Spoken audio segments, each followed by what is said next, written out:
很多家长看到孩子睡觉时打呼噜，误以为是睡得香、睡得踏实的表现。那事实上，孩子的打呼噜往往是隐藏着的健康隐患，特别是一些持续性、频繁性的鼾声，绝不是可爱那么简单。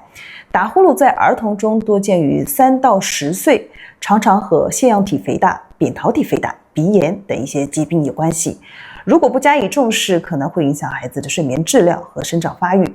长期的张口呼吸会影响我们面部的骨骼发育，导致腺样体脸，表现为上唇翘、牙列不整齐、下巴后缩，甚至会影响语言发音和外貌的发育。那么部分孩子的打呼噜会伴随着呼吸暂停现象，也就是在睡眠中呼吸短暂停止。这种情况呢，严重影响我们的睡眠质量和脑部的供氧，需要引起高度的重视，要及时的干预和治疗。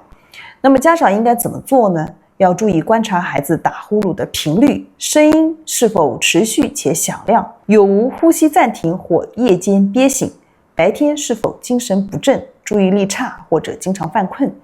如果有以上这些表现呢，建议尽快的带孩子到耳鼻喉科或儿童保健科检查。